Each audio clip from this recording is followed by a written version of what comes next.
WhatsApp everyone, welcome back to the channel guys. अब बारी आ गई है माइक्रो का एक यूनिट और स्टार्ट करने की। मैंने आपको मेनली अभी 2 यूनिट्स कराए हैं, इंट्रोडक्शन और सेकंड वाला डिमांड कंज्यूमर और इलास्टिसिटी ऑफ डिमांड। इलास्टिसिटी में एक छोटा मेथड और है, ज्योमेट्रिक मेथड, जो थोड़ा अलग है, वो मैं अभी आपको लास्ट में कराऊंगा। बट पहले आप एक बार पोर्शन कंप्लीट कर लो। आज यूनिट 3 के साथ शुरुआत कर रहे हैं, जिसमें मैं आपको मेनली 2 चैप्टर्स दे रहा हूं, जो कि है प्रोडक्शन एंड कॉस्ट। तो आज प्रोडक्शन एंड कॉस्ट कवर करेंगे।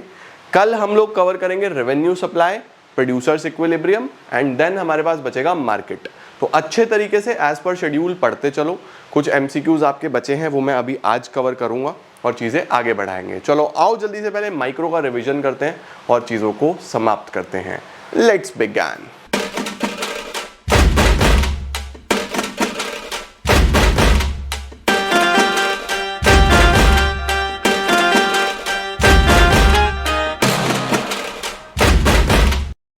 चैप्टर का नाम क्या है? देखो, चैप्टर का नाम है प्रोडक्शन फंक्शन। 2 क्लासेस लेगा, आज इसका बेसिक है, कल इसको हम समाप्त भी कर देंगे। तो प्रोडक्शन फंक्शन में अब मैंने आपको क्या बोला, ये यूनिट पढ़ेंगे एज अ प्रोड्यूसर। मैं प्रोड्यूसर हूं, तो मेरा सबसे पहला काम होगा प्रोडक्शन करना, चीजों को बनाना, किस तरीके से मैं रॉ मटेरियल का यूज करके, किस तरीके से मैं रिसोर्सेज का यूज करके गुड्स और सर्विसेज को प्रोड्यूस करता हूं, है ना। फॉर एग्जांपल मैं यहाँ पे आपको पढ़ा भी रहा हूं, तो मैं प्रोडक्शन ऑफ सर्विसेज कर रहा हूं, राइट। अगर मैं ये घड़ी बनाना चाहता हूं, तो मैं ये घड़ी अलग अलग रिसोर्सेज अरेंज करूंगा, इनपुट्स लेके आऊंगा, उस इनपुट से आउटपुट डेवलप करूंगा, जो कि ये वॉच होने वाली है। तो इस वॉच को बनाने में बहुत सारी चीजें लगी होंगी, उनको बोलते हैं फैक्टर्स ऑफ प्रोडक्शन, जो आपने क्लास 9th में भी पढ़े होंगे इकोनॉमिक्स में। तो फैक्टर्स ऑफ प्रोडक्शन कौन कौन से होते हैं? मैं तो land, labour, capital, raw material, entrepreneur, multiple factors of production पढ़े। इन सबको मिला के कभी भी प्रोडक्शन होता है ना। तो वही सारी चीजें हम यहाँ पे भी अब डिटेल में पढ़ने वाले हैं। तो शुरू करते हैं हम लोग सबसे पहले कि सर प्रोडक्शन है क्या। तो देखो क्या बोलेंगे, एक प्रोड्यूसर बहुत सारे इनपुट्स को यूज करता है। इनपुट्स का मतलब मैंने आपको बता दिया, फैक्टर्स ऑफ प्रोडक्शन को यूज करता है क्या बनाने के लिए? गुड्स और सर्विसेज को बनाने के लिए। तो प्रोडक्शन एक बहुत इंपॉर्टेंट इकोनॉमिक एक्टिविटी है, क्योंकि इससे ही प्रोडक्ट की यूटिलिटी डेवलप होती है। अब एक लकड़ी, जो नॉर्मल लकड़ी है, वो बस एज अ वुड ही यूज होगा, पर उसी वुड से हम फर्नीचर बना रहे हैं, मल्टीपल जगह पे वो लकड़ी यूज हो रही है, तो उसकी कितनी यूटिलिटी एनहांस हो रही है, उसकी यूजेज कितनी एनहांस हो रही है, तो वो सब कौन करता है? प्रोड्यूसर करता है, right. Leather is of less use in its raw form until it is transform into some desirable product, जैसे शूज, बैग्स, जैकेट्स, कितना कुछ बनता है। तो प्रोडक्शन से मल्टीपल चीजों की यूटिलिटी आप एनहांस देखते हो, ठीक है। इसका स्क्रीनशॉट लेना, ले लो, बहुत बेसिक चीजें लिखी हैं इसके अंदर। सर प्रोडक्शन फंक्शन क्या है? What is production function? उससे पहले अगर एग्जाम में प्रोडक्शन की डेफिनेशन आ जाए तो क्या बोलोगे? The transformation of input to output is termed as production. Production function क्या होगा? देखो बेटा, ये जो फंक्शन शब्द है ना, ये आप कई जगह आगे पढ़ने वाले हो। Production function, cost function, supply function, revenue function, कई जगह आप ये फंक्शन वर्ड पढ़ोगे। तो फंक्शन का मतलब क्या होगा? रिलेशनशिप। किन्हीं भी 2 वेरिएबल्स के बीच में ये रिश्ता क्या कहलाता है ना। तो 2 वेरिएबल के बीच में क्या रिश्ता है, उसको फंक्शन बोलते हैं। प्रोडक्शन में क्या, वही प्रोडक्शन में क्या रिश्ता? इनपुट और आउटपुट के बीच में रिलेशनशिप। इनपुट और आउटपुट के बीच में, कि रॉ मटेरियल से कैसे फिनिश गुड बन रहा है, उसके बीच में जो रिलेशनशिप है, उसको हम प्रोडक्शन फंक्शन बोलेंगे। तो production function is an expression of the technological relation between physical inputs and outputs. कैसे लिखेंगे? ये आउटपुट है, ठीक है, ये एफ का मतलब फंक्शनल रिलेशनशिप, और इनपुट जो भी यूज हो रहे हैं, land, labour, capital, raw material, entrepreneur, multiple चीजें, तो इसको हम ऐसे दिखा देते हैं, ठीक है। अब हमारे पास बच्चों कुछ छोटे छोटे डिफरेंस आएंगे, शॉर्ट रन, लॉन्ग रन, इसको हम देखेंगे, और वेरिएबल फैक्टर, फिक्स फैक्टर। अब देखो, शॉर्ट रन, लॉन्ग रन और वेरिएबल फैक्टर, फिक्स फैक्टर को समझने के लिए हम बोर्ड पे चलते हैं। 2 चीजें हैं, एक है short run and long run, एक है variable factor and fix factor. देखो बच्चों, ये दोनों डिफरेंस ना एक साथ ही समझना इंपॉर्टेंट है, एक साथ ही आपको समझ में आएंगे, अलग अलग आपको समझ में नहीं आएंगे, क्योंकि रिलेटेड है। एज्यूम करते हैं चिंटू है, आज हम चिंटू को हलवाई बना देते हैं। चिंटू हलवाई, ये कौन है? चिंटू हलवाई मिठाई बनाता है, राइट। अब हुआ क्या, इसके पास एक छोटी सी दुकान है, ठीक है, ये इसकी शॉप है। इस शॉप में इसकी कैपेसिटी है कि 5 लोग काम कर सकते हैं, 5 लोग प्लस चिंटू, और इस दुकान में ये 100 kg स्वीट्स बनाता है और बेचता है, 100 किलो मिठाई बनाता है और बेचता है, 6 लोगों की कैपेसिटी है। तो देखो, चिंटू का जो इनपुट है, यानी कि जो फैक्टर्स ऑफ प्रोडक्शन है, वो क्या क्या है? लैंड, यानी कि उसकी दुकान, लेबर, जो उसके ये 5 और 1 6 लोग हैं, कैपिटल, जो पैसा लगा हुआ है, एंटरप्रेन्योर, जो चिंटू खुद है, उसके साथ साथ रॉ मटेरियल, टेक्नोलॉजी एटसेट्रा, ये सब इसके फैक्टर्स ऑफ प्रोडक्शन है, ठीक है। तो इन फैक्टर्स ऑफ प्रोडक्शन की मदद से ही चिंटू क्या बनाता है? ये 100 किलो मिठाई बनाता है और बेचता है, प्रोडक्शन करता है, सही है। अब हुआ क्या, दिवाली पे सडनली 100 किलो तो बना ही रहा था, चिंटू को एक ऑर्डर आ गया कि भैया 500 किलो मिठाई बनानी है, 500 kg मिठाई बनानी है। अभी दिवाली में कितने दिन है? 15 दिन है, 15 डेज। अब 15 डेज में चिंटू ने सोचा, यार मेरी कैपेसिटी तो 100 किलो की है, मुझे 600 किलो टोटल बनाना है, 500 किलो और बनाना है, तो क्या चिंटू 500 किलो का प्रोडक्शन कर पाएगा? अब यहाँ पे चिंटू ने सोचा, यार 500 किलो का प्रोडक्शन करना है तो मुझे ज्यादा जमीन की जरूरत पड़ेगी, लैंड की, तो मैं इतनी जल्दी 15 दिन के अंदर अंदर लैंड कहां से खरीदूं भाई, इतना तो पैसा भी नहीं है मेरे पास, तो लैंड तो नहीं हो पाएगा। लेबर क्या 15 दिन के अंदर अंदर चिंटू अरेंज कर सकता है? यहां पे दिमाग लगाया उसने कि 5 लोग हैं, चलो मैं 2-3 और फटाफट फटाफट लेबर अरेंज कर लूंगा तो शायद ये हो जाए, 6-7-8 लोग कर लूंगा। पैसा भी चाहिए होगा तो पैसा इसने बोला थोड़ा सा इनसे एडवांस ले लूंगा, पैसा भी शायद अरेंज हो जाए। एंटरप्रेन्योर अपना खुद की कैपेसिटी चिंटू की, अब अपनी कैपेसिटी बढ़ भी सकती है, नहीं भी तो शायद हो शायद ना हो, रॉ मटेरियल भी इतनी जल्दी मिले शायद ना मिले। तो 15 दिन के अंदर अंदर बच्चों कुछ फैक्टर्स वो चेंज कर पा रहा है, कुछ फैक्टर्स वो चेंज नहीं कर पा रहा है ना। कुछ फैक्टर्स वो चेंज कर पा रहा है, कुछ फैक्टर्स वो चेंज नहीं कर पा रहा। तो जो फैक्टर्स वो चेंज कर पा रहा है, जितने फैक्टर्स वो आसानी से बदल पा रहा है, इसको बोलते हैं वेरिएबल फैक्टर्स। इसको क्या बोलते हैं? Variable factors. जो फैक्टर्स वो चेंज नहीं कर पा रहा, इसको बोलते हैं फिक्स फैक्टर्स। तो हमारे पास जो फैक्टर्स जल्दी से चेंज हो सकते हैं उनको वेरिएबल फैक्टर्स बोलते हैं, जो चेंज नहीं हो सकते वो फिक्स फैक्टर्स बोलते हैं। अब सर ये जो 15 दिन का टाइम पीरियड है ये काफी कम टाइम पीरियड है। अगर चिंटू को ऑर्डर मिले 1 साल पहले, 1 ईयर पहले, 1 साल पहले कि अगले साल आपसे 500 किलो मिठाई लेंगे, ये पकड़ो एडवांस में पैसा, तो बताओ क्या 1 साल में चिंटू लैंड भी अरेंज कर सकता है, लेबर भी, कैपिटल भी, एंटरप्रेन्योरशिप भी, रॉ मटेरियल भी सब अरेंज कर लेगा? तो एक ऐसा टेन्योर जिसके अंदर चिंटू सारे फैक्टर्स चेंज कर सकता है, सारे ही फैक्टर्स वेरिएबल हो सकते हैं, उसको बोलेंगे लॉन्ग रन, जिसमें सारे फैक्टर्स चेंज हो जाए, ऐसे टाइम पीरियड को बोलते हैं लॉन्ग रन। और एक ऐसा टाइम पीरियड जिसके अंदर कुछ फैक्टर्स चेंज हो, कुछ फैक्टर्स चेंज ना हो, जैसे ये 15 दिन का टाइम पीरियड था, कुछ हो पा रहे थे, कुछ नहीं हो पा रहे थे, इसको बोलते हैं शॉर्ट रन। तो देखो दोनों रिलेटेड है या नहीं है? शॉर्ट रन समझने के लिए फैक्टर समझने जरूरी है, फैक्टर समझने के लिए टाइम पीरियड समझना जरूरी है, तो दोनों रिलेटेड है। अब इसको यहां से आप स्क्रीनशॉट ले लो, मैं आपको सारे समझा देता हूं, जल्दी से स्क्रीनशॉट ले लो। अब देखो किताबों में क्या लिखा है, आजा यार बहुत देर लगा रहा है। देखो बच्चों किताबों में क्या लिखा है, सबसे पहले short run, long run. Meaning short run का क्या मतलब होगा? A period in which output can be change by changing only variable factor. Short run में सारे फैक्टर नहीं चेंज हो पाएंगे, सिर्फ वेरिएबल फैक्टर्स चेंज हो पाएंगे। वेरिएबल कौन से फैक्टर होते हैं? वो फैक्टर जो शॉर्ट रन में चेंज हो जाए, है ना। लॉन्ग रन में क्या होगा? In which output can be change by changing all the factors. Long run तो चिंटू को इतना समय मिला, सब कुछ चेंज कर सकता है। उसके बाद फैक्टर्स का क्लासिफिकेशन शॉर्ट रन में क्या होगा? कुछ चेंज होंगे, कुछ चेंज नहीं होंगे। तो factors are classified as variable and fixed factors. कुछ वेरिएबल है, कुछ फिक्स्ड है। लॉन्ग रन में क्या होंगे? All the factors are variable. Long run में सभी फैक्टर्स वेरिएबल है, ऐसा नहीं है कि कुछ चेंज हो रहा है कुछ नहीं, यहाँ तो सभी चेंज हो सकते हैं, ठीक है। उसके बाद प्राइस कैसे सेट होता है बच्चों? शॉर्ट रन में बच्चों देखो, शॉर्ट रन में क्योंकि हम सप्लाई चेंज नहीं कर सकते, 15 दिन में चिंटू 100 ही किलो बना सकता है, 600 किलो नहीं बना सकता, तो प्राइस का जो डिसीजन होता है उसमें डिमांड ज्यादा मैटर करता है। भाई अगर 100 ही किलो बर्फी है और कस्टमर बहुत ज्यादा आने लगेंगे तो प्राइस हाई चला जाएगा, और अगर कस्टमर उतने ही होंगे तो प्राइस नॉर्मल रहेगा। कस्टमर होंगे ही नहीं तो प्राइस कम हो जाएगा, जो चीज बिकी नहीं रही वो सस्ता हो जाता है ना। तो शॉर्ट रन में प्राइस का जो डिटर्मिनेशन होता है वो डिमांड पे ज्यादा बेस्ड होता है। लॉन्ग रन में दोनों ही फैक्टर्स चेंज हो सकते हैं, डिमांड भी और सप्लाई भी, कितना भी चेंज कर सकते हो आप। तो यहाँ पे दोनों का रोल होता है, तो डिमांड सप्लाई यहाँ पे इक्वल रोल प्ले करते हैं प्राइस को सेट करने में, यहाँ पे डिमांड का मेजर रोल होता है, ठीक है। स्क्रीनशॉट ले लो। अब सर वेरिएबल और फिक्स फैक्टर्स कौन से होंगे? वेरिएबल फैक्टर्स वो फैक्टर्स हैं जो शॉर्ट रन में चेंज हो सकते हैं, फिक्स फैक्टर्स वो फैक्टर्स हैं जो शॉर्ट रन में चेंज नहीं हो सकते, है ना। Fix factors refers to those factors which can not be changed in the short run. उसके बाद वेरिएबल फैक्टर आउटपुट के साथ डायरेक्टली वेरी करते हैं, वेरी का मतलब बच्चों चेंज होते हैं, है ना। जितना जितना आउटपुट बढ़ाना है उतना उतना वेरिएबल फैक्टर्स बढ़ाने पड़ेंगे। Fix factors fix factors output के साथ चेंज नहीं होते। जैसे दुकान है, दुकान फिक्स थी यार, आउटपुट ठीक है, वो एक बार दुकान ले लेगा, फिर आउटपुट आप 100 से 200 बनाओ, 300 बनाओ, 500 बनाओ, दुकान वही रहेगी।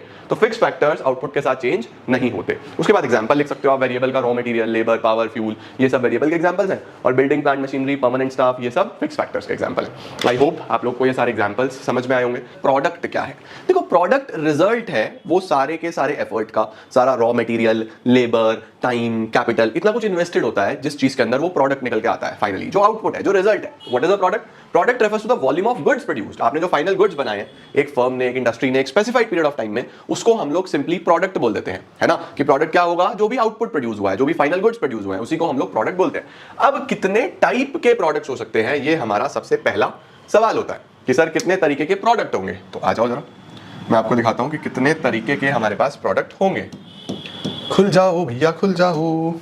तो बच्चों जी, प्रोडक्ट को आप 3 पार्ट्स में बांट देना।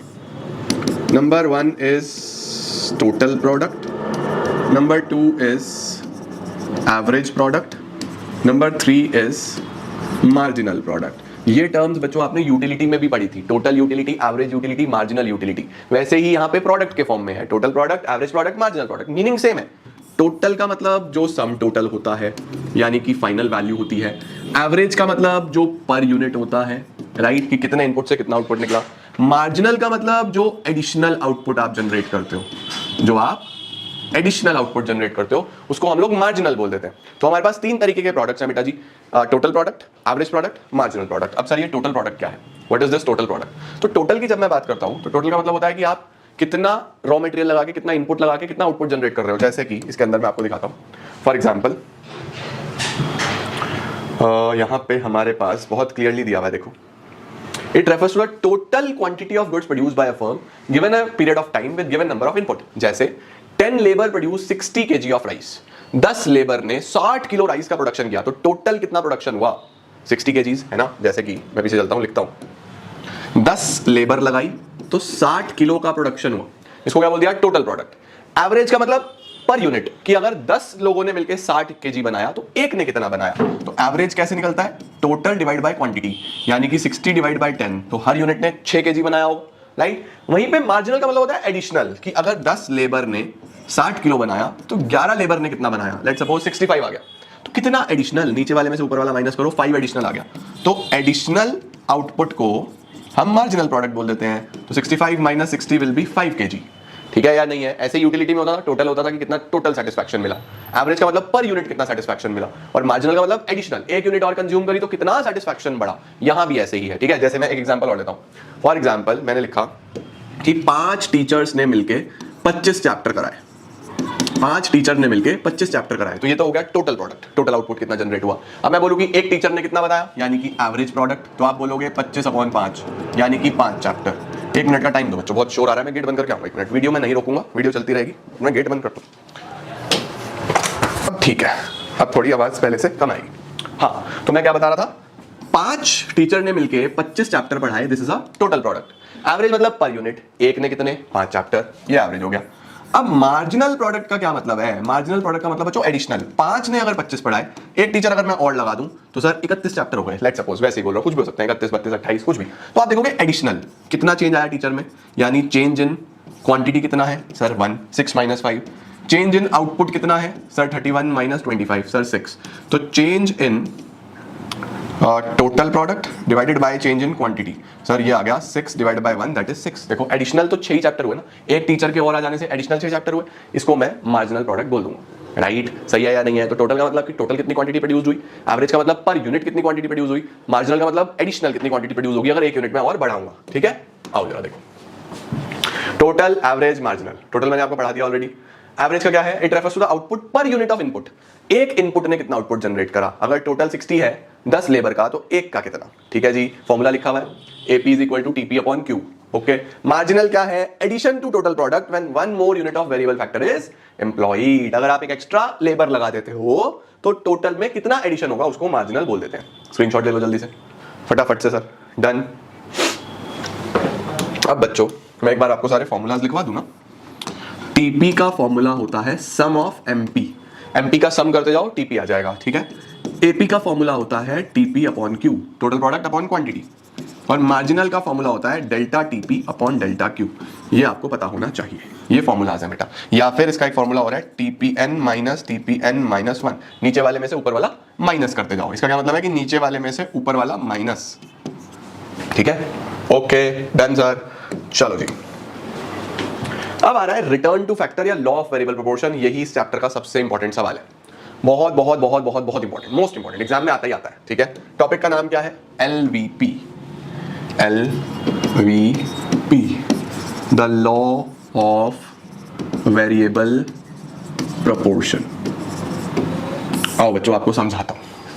देखो प्रोडक्शन करने के लिए बेटा जी, प्रोडक्शन करने के लिए हमारे पास 2 फैक्टर लगते हैं, है ना। अगर मुझे प्रोडक्शन करना है तो मेरे पास 2 फैक्टर लगते हैं, एक होते हैं फिक्स्ड फैक्टर्स, एक होते हैं वेरिएबल फैक्टर्स, एक होते हैं फिक्स्ड, एक होते हैं वेरिएबल, है ना। अब जैसे किसी किसान को खेती करनी है, फॉर एग्जांपल मैं बोल रहा हूं कि एक किसान की ये जमीन है, ये लैंड है, अब उसको इस पे खेती करनी है, तो देखो जमीन फिक्स फैक्टर है, वो चेंज नहीं होगा जल्दी से। बाकी उसकी लेबर, उसका कैपिटल, वो कितने सीड्स लाएगा, कितना रॉ मटेरियल डालेगा, कितनी लेबर लगाएगा, वो वेरिएबल है, वो कम ज्यादा कर सकता है।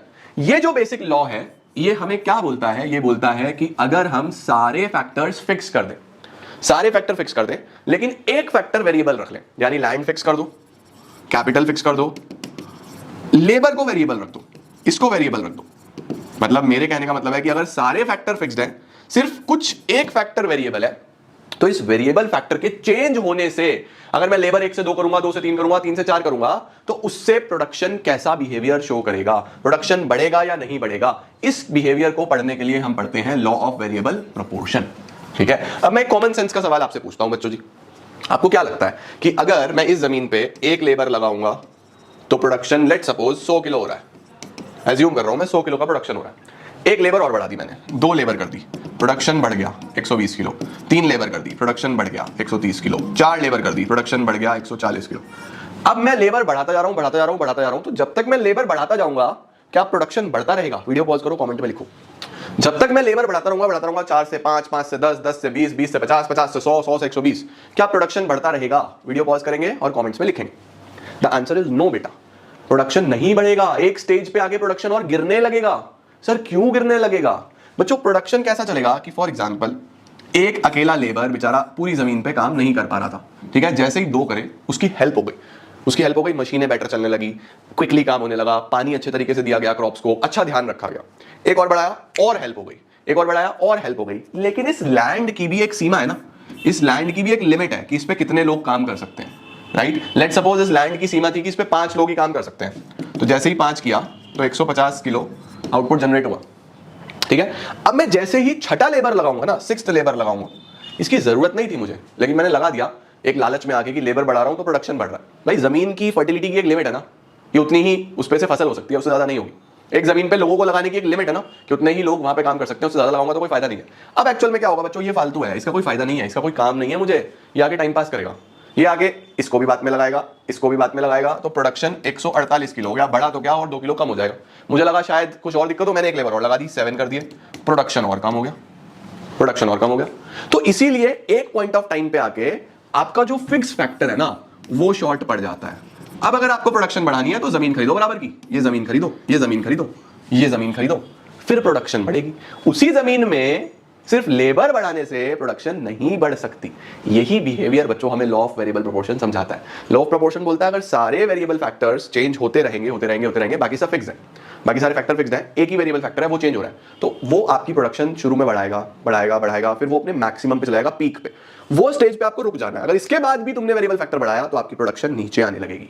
समझे? इसको लॉ ऑफ वेरिएबल प्रोपोर्शन बोलते हैं बच्चों जी। सिंपल सी ऐसी बात है कि मेरे दुकान में अगर मुझे अपने हेल्पिंग स्टाफ रखना है तो उसकी एक सीमा है कि मुझे 1 स्टाफ चाहिए, 2 स्टाफ चाहिए, 3 स्टाफ चाहिए। अगर मैं उससे ज्यादा स्टाफ रखूंगा ना तो वो कुछ नहीं करेंगे, ज्यादा हमारा और एक दूसरे को बातों में लगा के रखेंगे, गेम खेलेंगे, चोरी चकारी बढ़ेगी, तो मुझे दिक्कत होगी। तो एक लिमिट है ना वेरिएबल फैक्टर को चेंज करने की, उससे ज्यादा करूंगा तो नेगेटिव इंपैक्ट्स आएंगे।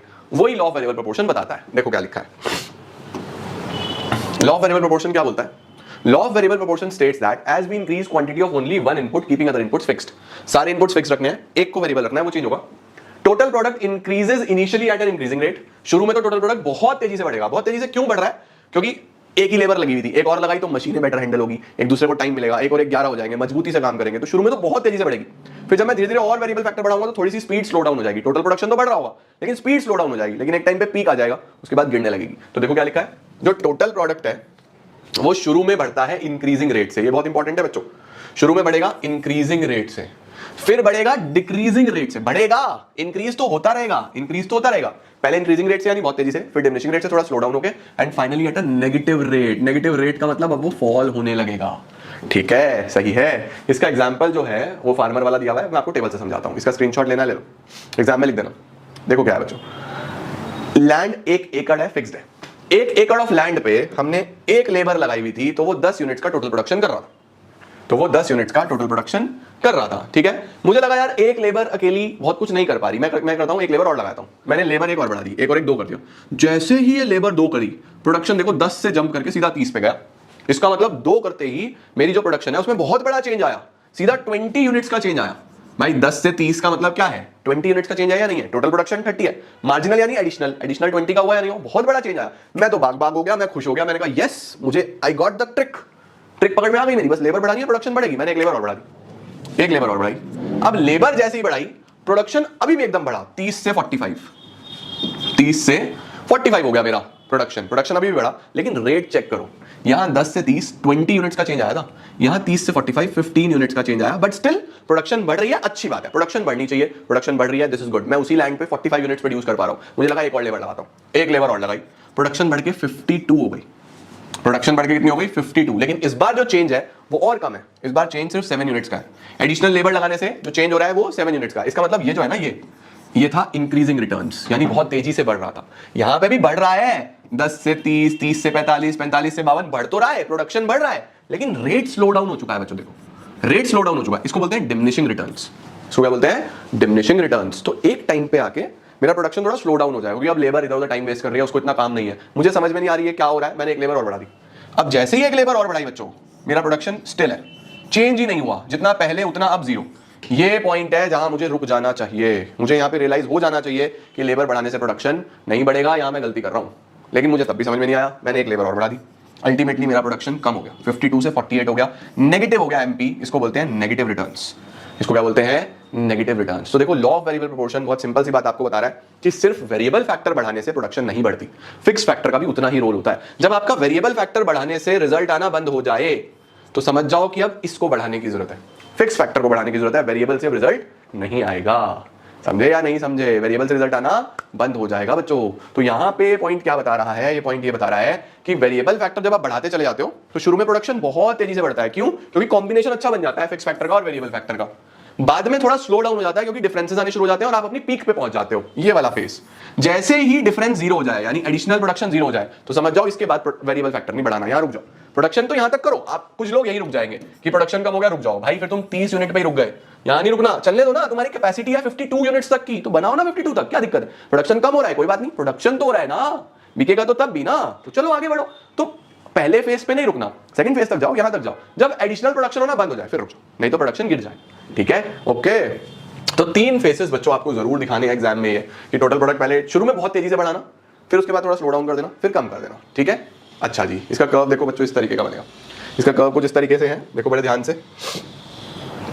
फेज 1 जो है हमारा वो 2 यूनिट तक रहेगा, यहां तक, यहां तक कि शुरू में एक लेबर लगाई तो बढ़ना शुरू हुआ, एक और लगाई तो एकदम ऊपर गया, है ना, एकदम ऊपर गया। देखो मार्जिनल एडिशनल सीधा 10 से 30, सीधा 10 से 30 गया, लेकिन मैं तब भी नहीं माना, मैं लेबर अब भी बढ़ाता गया, बढ़ाता गया, बढ़ाता गया। तो मेरा ये जो ग्राफ है ये ऐसे जाना चाहिए था ना, लेकिन ये थोड़ा स्लो डाउन हो गया, इस तरीके से डिमिनिशिंग होने लगा, मार्जिनल गिरने लगा, गिरने लगा, गिरने लगा, गिरने लगा, राइट। ठीक है, और उसके बाद अल्टीमेटली मैं अपने मैक्सिमम पॉइंट पे पहुंचा जहां मेरा मार्जिनल जीरो हो गया, और फिर ये फॉल हो जाएगा। सर कर्व आप ही बना दो ना, आ जाओ कर्व बनाते हैं, टीपी और एमपी का कर्व बनाते हैं। देखो एक पे ही बनाऊंगा मैं तो, ओके। आउटपुट इनपुट लेते हैं यहां से 1 2 3 4 5 6, ठीक है, और टीपी एमपी इधर ले लेते हैं, ये हमने इनपुट लिया है, या वेरिएबल फैक्टर बोल लो, टीपी एमपी इधर ले लेते हैं। मैं डिफरेंस ले लेता हूँ, कितने कितने का लूँ, 10 का ही लेने का, 10 20 30 40 50 और 60।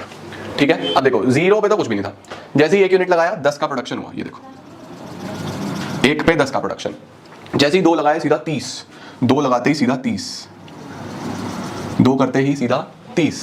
ठीक है, उसके बाद बच्चों 1 यूनिट और लगाया, 3 करे तो 45, 3 करे तो 45, 4 करे तो 52, 5 करे तो फिर 52, 6 करे तो अब कम हो गया, 52 से नीचे आ गए थे हम, कितना आया था 52 के बाद, 52 के बाद कितना आए थे, 52 के बाद बच्चों 48, 52 के बाद हम आए थे 48, नीचे आ गए। तो देखो टोटल प्रोडक्शन का बिहेवियर देखो, पहले जीरो पे तो जीरो, फिर धीरे धीरे बड़ा बड़ा बड़ा बड़ा, फिर यहाँ कांस्टेंट हो गया, फिर नीचे आने लगा, है ना। तो इस वाले फेज को मैंने क्या बोला, इंक्रीजिंग रिटर्न्स। इंक्रीजिंग रिटर्न्स का मतलब बहुत तेजी से बढ़ा। इस फेज को हमने क्या बोला, जहां पे हमारा टीपी हाईएस्ट है, देखो 52 इज द हाईएस्ट ना, इसको बोला डिमिनिशिंग रिटर्न्स, और जब गिरने लगा तो इसको बोला नेगेटिव रिटर्न्स।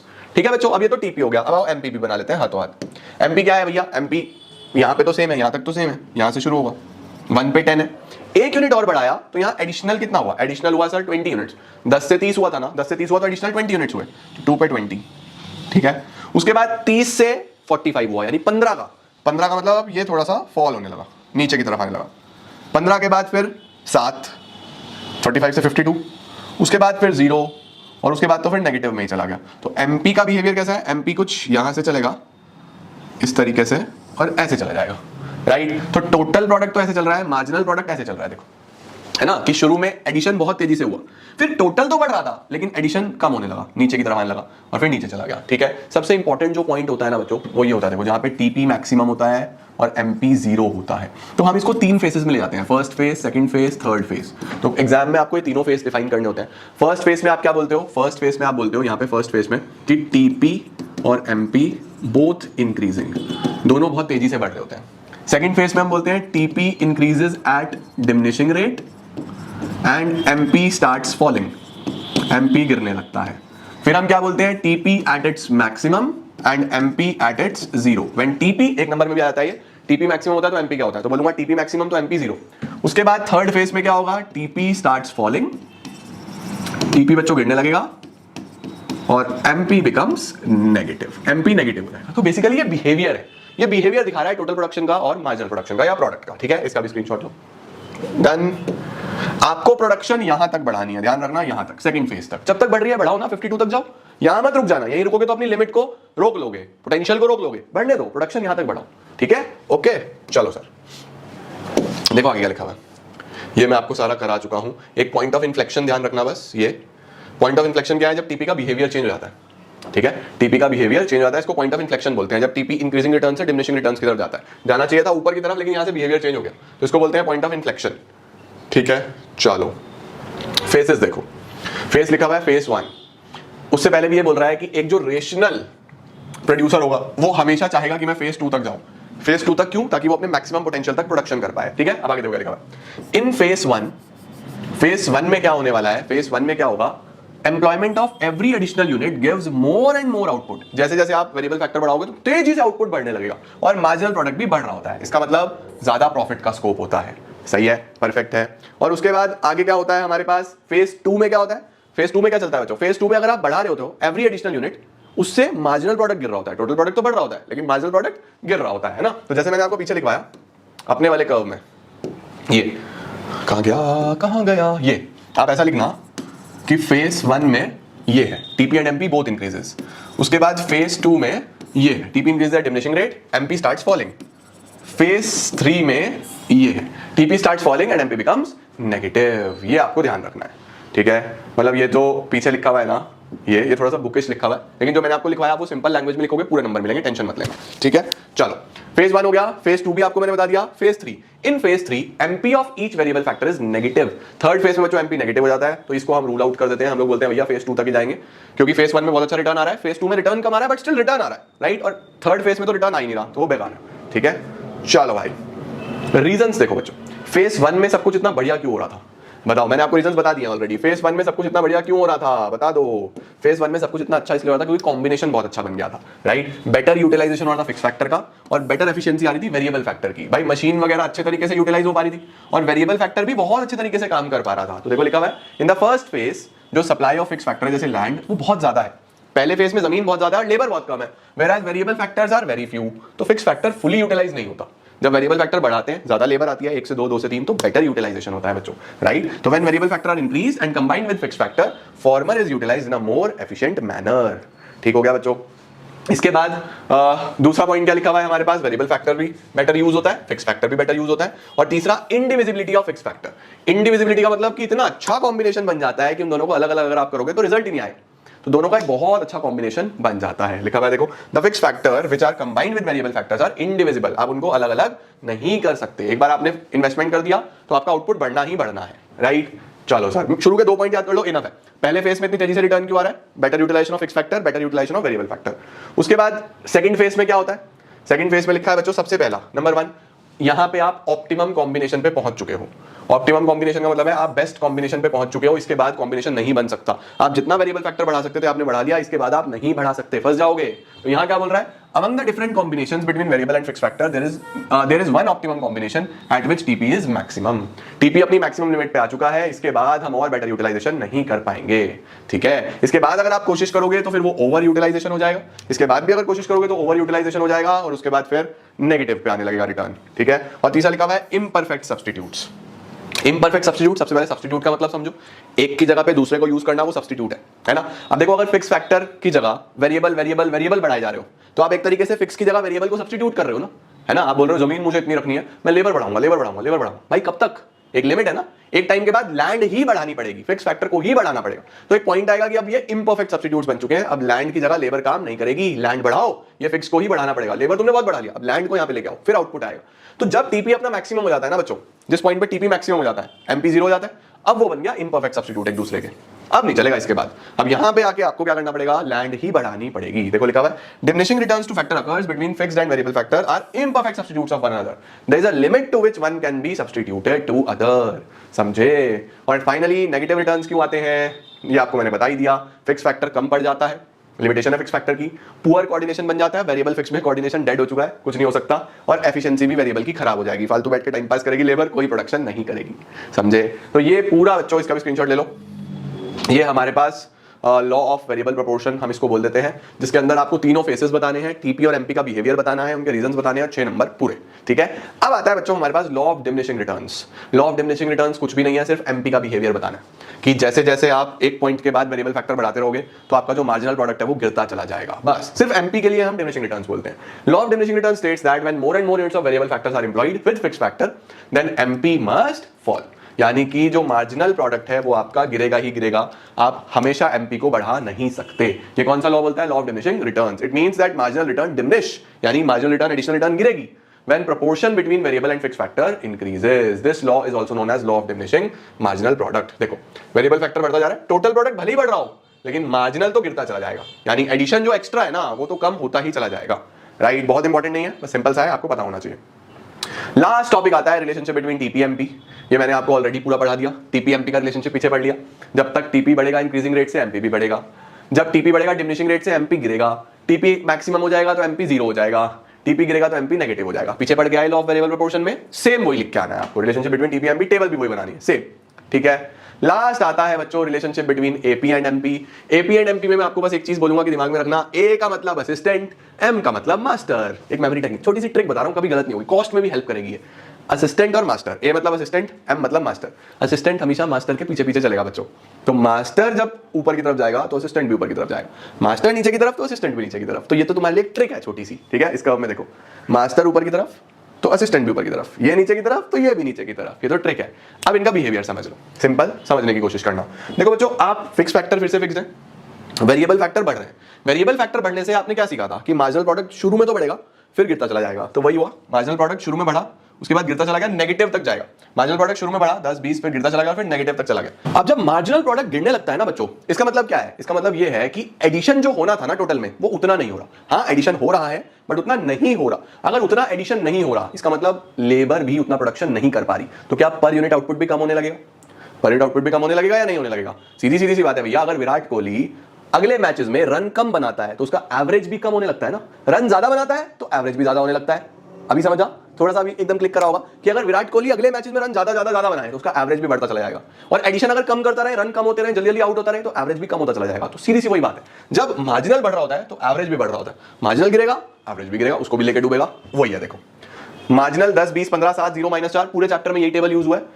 टोटल हमारे पास, रुको जरा, ये टोटल नहीं है, ये एवरेज है, ये टोटल नहीं है, ये एवरेज है। टोटल वही पीछे वाला ले लेना, ठीक है, पीछे वाला टोटल प्रोडक्ट ले लेना, और एपी कैसे निकलेगा? टीपी अपॉन क्यू, ठीक है। तो जीरो पे तो जीरो ही होता है, एक पे टोटल भी 10 था, उसके बाद 30 था, उसके बाद 45 था, उसके बाद 52 था, फिर 52 और फिर 48, ये था ना टोटल, ये टोटल था। तो एवरेज कैसे निकलता है? TP upon Q, 10 upon 1 10, 30 upon 2 15, 45 upon 3 15, 52 upon 4 13, है ना, इस तरीके से, सही है। और बस अब आपको कर्व दिखाना है। कर्व में क्या बोला? जब तक एमपी बढ़ रहा है तो एपी भी बढ़ रहा है। जब एमपी बराबर आया तो एपी अपने मैक्सिमम पे था, इसका मतलब जब एमपी बराबर एपी हुआ, ठीक है, देखो यहाँ पे, ये जहाँ पे एक दूसरे ने इंटरसेक्ट करा, ये एमपी बराबर एपी, तो एपी अपने मैक्सिमम पे है, इससे ज्यादा ऊपर नहीं जाएगा, सही है। उसके बाद जब ये गिरने लगा, एमपी गिरने लगा तो एपी भी गिरने लगा, उसके बाद दोनों गिर जाएंगे, लेकिन एमपी नेगेटिव होगा, एपी कभी नेगेटिव नहीं होगा, क्योंकि प्रोडक्शन तो हो ही रहा है ना कुछ ना कुछ, तो एवरेज कभी भी नेगेटिव नहीं होगा। तो ये बच्चों हमारे पास लास्ट रिलेशनशिप होती है बिटवीन एपी एंड एमपी। बहुत इंपॉर्टेंट ये भी नहीं है, सबसे इंपॉर्टेंट था लॉ ऑफ वेरिएबल प्रोपोर्शन। शुरू करेंगे बच्चों, ये बहुत शानदार चैप्टर है बट इसमें से आता काफी कुछ है। तो देखो स्टार्टिंग होती है कि कॉस्ट का मतलब क्या है। भाई देखो, तुमने जो पहला यूनिट पढ़ा ना बच्चों, जिसके अंदर हमारा इंट्रोडक्शन, डिमांड, कंज्यूमर्स इक्विलिब्रियम, वो टॉपिक्स आए, वो हम एक कंज्यूमर के पॉइंट ऑफ व्यू से पढ़ते थे। बट ये जो प्रोडक्शन से शुरू होता है ना, प्रोडक्शन, कॉस्ट, रेवेन्यू, ये आपको एक प्रोड्यूसर के पॉइंट ऑफ व्यू से पढ़ना है। तो अभी आप लोग प्रोड्यूसर हो, ठीक है। प्रोड्यूसर का काम क्या है? प्रोडक्शन करना, रॉ मटेरियल से फिनिश गुड्स बनाएगा, अलग अलग एक्टिविटीज को जोड़ के कुछ ना कुछ सामान बनाएगा, तो प्रोडक्शन पढ़ लिया। कॉस्ट होता है उस सामान को बनाने में खर्चा कितना आ रहा है, लागत कितनी लग रही है, कितने रुपए में वो बन रहा है, उसको क्या बोल देते हैं? कॉस्ट बोल देते हैं। तो बच्चों कॉस्ट की जब बात होती है तो हम शुरुआत करते हैं कि कॉस्ट का मतलब क्या है। तो cost is the total expenditure incurred. Cost का मतलब टोटल कितना खर्चा आ रहा है इन प्रोड्यूसिंग अ कमोडिटी, किसी भी कमोडिटी को बनाने में। अब फर्दर ये बाइफरकेटेड होता है एक्सप्लिसिट और इम्प्लिसिट कॉस्ट में। सर एक्सप्लिसिट और इम्प्लिसिट कॉस्ट क्या है? देखो जैसे मैं बोलता हूं कि मैं क्या प्रोड्यूस करता हूं, मैं प्रोड्यूस करता हूं मेरी सर्विसेज, मैं पढ़ा रहा हूं, है ना। अब फॉर एग्जांपल मैं ऑफलाइन क्लास पढ़ा रहा हूं, मैं ऑफलाइन बैच पढ़ा रहा हूं, तो दो तरीके के खर्चे हैं जो मैं करता हूं, एक वो जिसका एक्चुअल में मुझे मनी पेमेंट करना पड़ता है और एक वो जो मैं कुछ एक्टिविटी करके बचा जाता हूं। ठीक है, जैसे कि फॉर एग्जांपल मेरे पास ये जो बिल्डिंग है जहां पे मैं ऑफलाइन पढ़ाता हूं, मुझे इसका रेंट देना होता है। जो बच्चे व्हीकल्स लेके आते हैं वो कहीं और खड़े करते हैं, मुझे उस प्लेस का भी रेंट देना पड़ता है। तो रेंट क्या है? बेसिकली एक एक्चुअल मनी पेमेंट है जो मैं कर रहा हूं ताकि मैं पढ़ा पाऊं। रेंट हो गया, बिजली का बिल हो गया, उसके साथ हमारा जो स्टाफ हो गया उनकी सैलरीज हो गई। इस तरीके के मल्टीपल खर्चे हैं जो मुझे करना पड़ता है। एक गार्ड है, उनका खर्चा हो गया, एक भैया है जो व्हीकल्स का ध्यान रखते हैं, बच्चों की चोरी वोरी ना हो, कोई छेड़े ना। ये सब बच्चों मेरे लिए एक्सप्लिसिट कॉस्ट है, ठीक है, जिसका एक्चुअल मनी पेमेंट होता है, जिसकी वजह से मैं पढ़ा पा रहा हूं। उसके साथ साथ बच्चों थोड़े दिन बाद मैंने क्या करा, मैंने दिमाग लगाया और मैंने सोचा यार बच्चों के व्हीकल्स ना काफी दूर खड़े होते हैं, तो मैं एक काम करता हूं, मैं इन व्हीकल्स को अपने गेट पे ही लगवा लेता हूं। और मैं क्या करा करूंगा, हर 30 to 35 मिनट्स के बाद बच्चों को बोलूंगा बेटा कि तुम लोग थोड़ा सा क्वेश्चन लिखो, मैं एक चक्कर मार के आ जाया करूंगा, देख आया करूंगा कि बच्चों के व्हीकल कोई छेड़ तो नहीं रहा। उससे क्या होगा, मैंने वो एक्टिविटी खुद करके वो जो भैया की सैलरी है वो बचा सकता हूं। वो भैया जो व्हीकल्स का ध्यान रख रहे थे उनकी सैलरी मैं बचा सकता हूं। तो मैंने क्या करा, वो सर्विस जो मैं किसी और से ले रहा था वो मैंने खुद ही परफॉर्म कर दी। एक और एग्जांपल, जैसे डॉक्टर के बाहर कंपाउंडर बैठे हैं, तो कुछ डॉक्टरों ने तो कंपाउंडर रखे हुए हैं, कुछ डॉक्टर खुद ही कंपाउंडर का काम भी कर रहे हैं, जो अभी शुरू कर रहे हैं इनिशियल फेज पे, या जो गली मोहल्ले में क्लिनिक होते हैं आप देखते हैं डॉक्टर्स के, तो आप डायरेक्टली जाके डॉक्टर से मिल सकते हो, बात कर सकते हो, वो डायरेक्टली कर रहे हैं। तो जो कंपाउंडर का पैसा बच गया, खुद आपने वो चीज परफॉर्म कर ली, वो भी क्या हो गई, इम्प्लिसिट कॉस्ट। तो एक्सप्लिसिट कॉस्ट कौन सी होती है? The actual money expenditure. बच्चों ये है जो एक्चुअल में आपका मनी एक्सपेंडिचर हुआ, जो एक्चुअल में आपने खर्च करा, जैसे वेजेस दी एम्प्लॉइज को, रेंट पे करा, रॉ मटेरियल खरीदा, ये सब एक्सप्लिसिट है। एक्सप्लिसिट का क्या मतलब होता है? एक्सप्लिसिट का मतलब होता है कि हम इसका मनी पेमेंट कर रहे हैं। इम्प्लिसिट क्या होता है? Estimated value. और देखो एक्चुअल में तो खर्च करा नहीं, तो ये तो एस्टिमेशन है किसकी, जो इनपुट ओनर ने खुद ही सप्लाई कर दिया। जैसे कि इंटरेस्ट ऑन ओन कैपिटल, जो कैपिटल लगाया है उस पर interest, estimated rent of own land, अगर जो लैंड है मेरी खुद की है तो रेंट बच गया ना, उसका estimation. Imputed salary for services of entrepreneur, entrepreneur जो खुद ही सर्विसेज दे रहा है, तो वो भी हम इंक्लूड करते हैं। तो कॉस्ट में बेटा, इकोनॉमिक्स में जब आप पढ़ते हो, अकाउंट्स में तो बस यही एक कॉस्ट होता है जितना खर्चा है, लेकिन जब आप इकोनॉमिक्स में पढ़ते हो ना बेटा जी, तो दो तरीके की कॉस्ट है, एक्सप्लिसिट कॉस्ट यानी कि जो मनी पेमेंट हुआ है, प्लस इम्प्लिसिट कॉस्ट यानी कि जो आपने बचा लिया। कितना शोर हो रहा है आज, एक मिनट रुको बच्चों, गेट बंद कर दो, शोर बहुत ज्यादा हो रहा है, कुछ तो कम होगा गेट बंद करने से।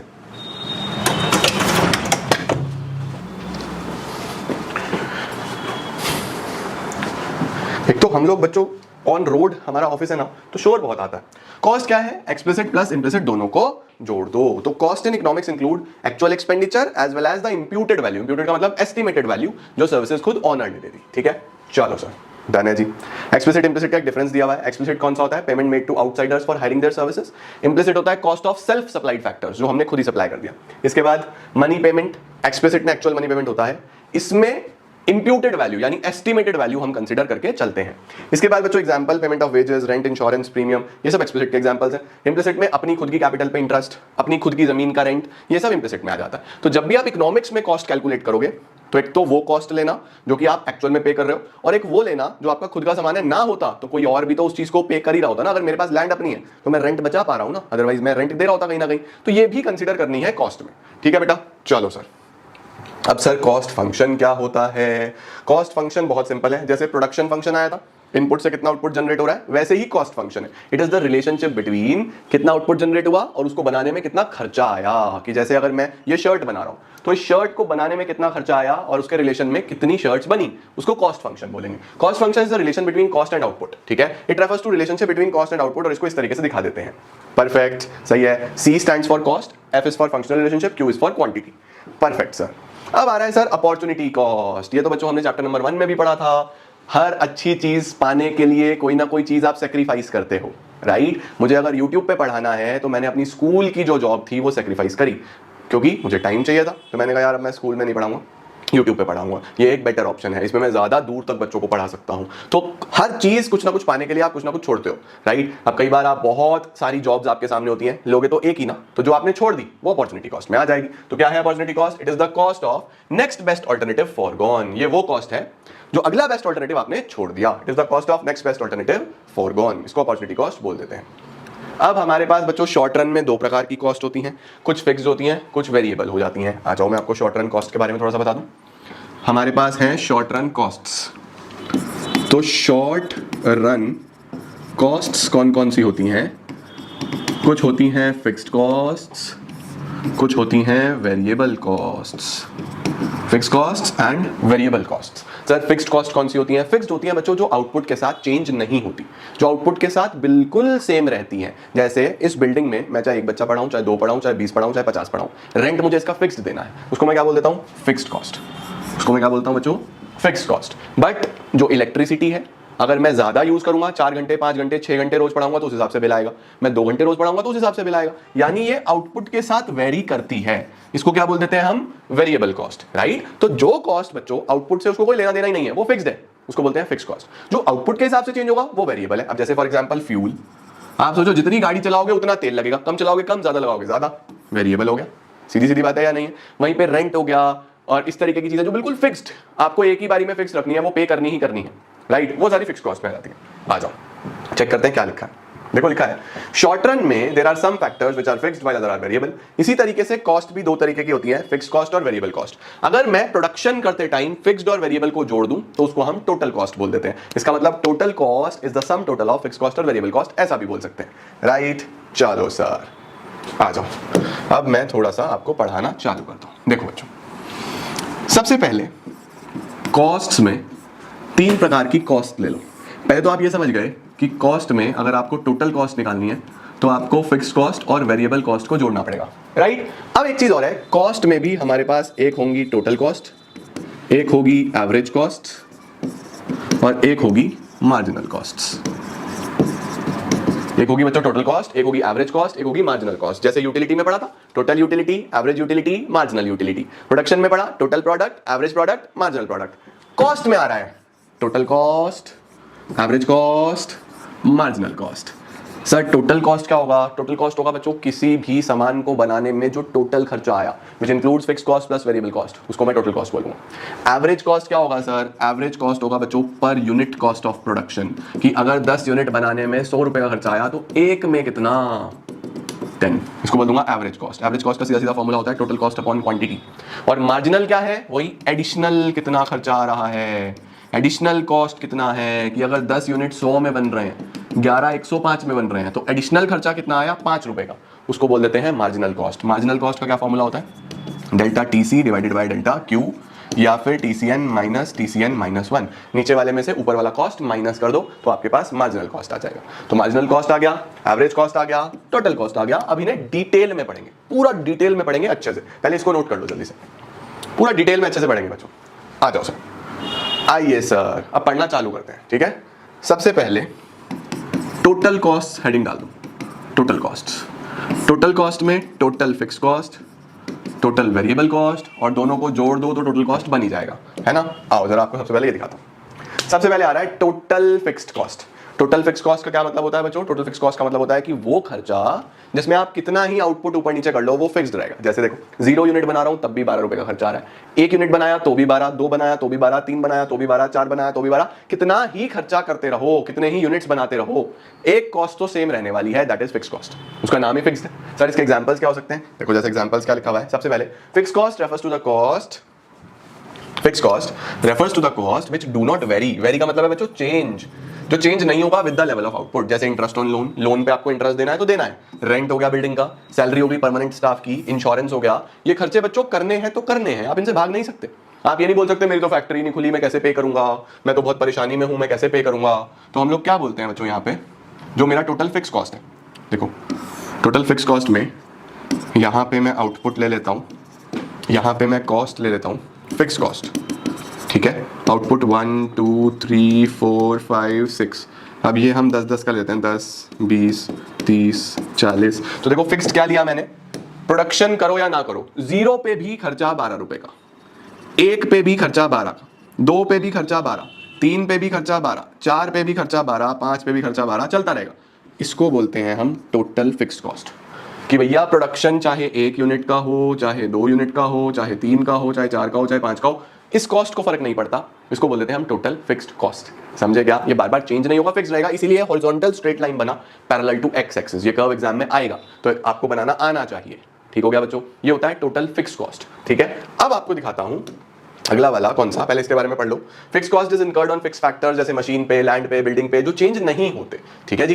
कर्व हो गया horizontal straight line parallel to x axis, ठीक है। चलो सर अब आ रहा है बेटा जी total variable cost. Sir variable cost का क्या मतलब होता है? वेरिएबल कॉस्ट का मतलब होता है बच्चों कि जैसे जैसे प्रोडक्शन बढ़ेगा वेरिएबल कॉस्ट भी बढ़ेगा। भाई ज्यादा प्रोडक्शन करूंगा तो ज्यादा इलेक्ट्रिसिटी, ज्यादा लेबर चाहिए मुझे, ज्यादा रॉ मटेरियल चाहिए मुझे, तो खर्चा भी ज्यादा होगा ना, है ना। तो इसको बोल देता हूं टोटल वेरिएबल कॉस्ट। चलो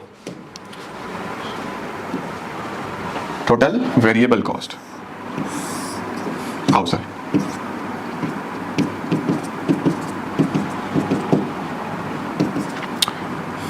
वही लेंगे 10, 20, 30, 40, 50। ठीक हो गया बच्चों। अब देखो जीरो प्रोडक्शन पे जीरो वेरिएबल कॉस्ट, कोई वेरिएबल कॉस्ट नहीं आता if the production is zero. Production zero है तो मेरा वेरिएबल कॉस्ट आएगा ही नहीं। सर अगर प्रोडक्शन जीरो है तो वेरिएबल कॉस्ट भी जीरो। एक यूनिट बनाया तो 6 रुपए का खर्चा आया, लगभग कुछ इस तरीके से 6 रुपए का खर्चा आया। 2 बनाए तो 10 रुपए का खर्चा आया, 3 बनाए तो 15 रुपए का खर्चा आया, है ना। इस तरीके से जैसे जैसे मैं इधर टेबल भी दिखाता हूं मैं आपको, देखो एक जीरो पे जीरो, एक यूनिट बनाया तो 6 रुपए का खर्चा, 2 बनाए तो 10 रुपए का खर्चा, 3 बनाए तो 15 रुपए का खर्चा, फिर 4 बनाए तो 24, 5 बनाए तो 35, 4 बनाए तो 24, 5 बनाए तो 35। तो देखो बच्चों कुछ इस तरीके का शेप हो जाता है टोटल वेरिएबल कॉस्ट का। कुछ इस तरीके का शेप होता है, थोड़ा सा ऐसे ऐसा इनवर्स ऐसा होता है, थोड़ा सा कर्वीलिनियर सा बनाना, थोड़ा सा ऐसा बिहेवियर होता है इसका। ठीक है, कर्वीलिनियर सा बिहेवियर होता है जो आपको पता होना चाहिए। ओके, तो टोटल फिक्स कॉस्ट तो कांस्टेंट रहता है, straight line parallel to x axis. Variable जैसे जैसे आउटपुट बढ़ रहा है 1 से 2, 2 से 3, 3 से 4, 4 से 5, वैसे खर्चा भी बढ़ता जा रहा है। खर्चा भी बढ़ता जा रहा है। क्यों बढ़ता जा रहा है बच्चों? क्योंकि कॉस्ट डिपेंड करती है प्रोडक्शन पे। अब प्रोडक्शन में तुम लोग देख के आए हो ना कि शुरू में प्रोडक्शन बहुत तेजी से होता है, फिर धीरे धीरे स्लो डाउन हो जाता है, फिर प्रोडक्शन हम अपनी टॉप तक जाते हैं, है ना। तो उसी तरीके से कॉस्ट का बिहेवियर भी है कि धीरे धीरे जब इनएफिशिएंसी बढ़नी शुरू होगी प्रोडक्शन में तो खर्चे बढ़ते चले जाएंगे और ऊपर की तरफ चला जाता है, राइट। तो देखो हमने क्या लिया था बच्चों, हमने जो टेबल बनाई वो इस तरीके से बनाई कि आउटपुट 0, 1, 2, 3, 4, 5, जो फिक्स कॉस्ट था मेरा वो ऐसा था 12, 12, 12, 12, 12, 12, ये फिक्स ही रहेगा, राइट। जो मेरा वेरिएबल कॉस्ट था वो बच्चों ऐसा था 0 पे 0, फिर 6, 10, 15, 24, 35। ये आप एक आधा आगे पीछे भी कर सकते हो, कोई दिक्कत नहीं है। वेरिएबल कॉस्ट की टेबल आप अपने हिसाब से बना सकते हो। अब इनका टोटल कर दूं, अगर मैं इन्हें जोड़ दूं, इन दोनों को सम कर दूं तो टोटल कॉस्ट आ जाएगा या नहीं आ जाएगा? तो 12 + 0 12, 12 6 18, 12 10 22, 27, 36, 47। इस तरीके से बेटा आपका टोटल कॉस्ट का टेबल तैयार हो गया, राइट। अब हम क्या करने वाले हैं, अब हम इसको भी प्लॉट करने वाले हैं, टोटल कॉस्ट को भी प्लॉट करने वाले हैं। तो देखो अगर मैं इस तरीके से लेके चलूँ ना बेटा, एक टेबल में अगर इस तरीके से कर्व बनाऊं तो देखो 1, 2, 3, 4, 5, 6, इधर बनाऊं तो 10, 20, 30, 40, 50। चलो भाई, सबसे पहले फिक्स कॉस्ट तो 12 था, तो वो तो ऐसा लगभग कुछ ऐसा आ जाएगा। ये तो आ गया total fix cost. Variable cost बनाऊं बच्चों अगर तो 0 पे 0, 1 पे 6, थोड़ा सा नीचे बन जाएगा 1 पे 6, 2 पे 10, 3 पे 15, 3 पे 15, 4 पे 24, 5 पे 35। तो कुछ इस तरीके से टोटल वेरिएबल कॉस्ट बन गया, राइट। अब हम इन दोनों को जोड़ते हैं तो कौन सा कॉस्ट बन जाता है? Total cost. तो टोटल कॉस्ट सबसे पहले 12 से ही शुरू होगा, तो यहाँ से शुरू होगा 12, 0 पे 12, 1 पे 18, 1 पे 18 यानी लगभग यहाँ, 2 पे 22, 2 पे 22 यानी लगभग यहाँ, 3 पे 27, 3 पे 27 यानी लगभग यहाँ, 4 पे 36, 36 यानी लगभग यहाँ। आपके पास एक्जैक्टली स्केल कॉपी बहुत विजिबल है तो आप वहाँ से बनाना एक्जैक्टली रख के।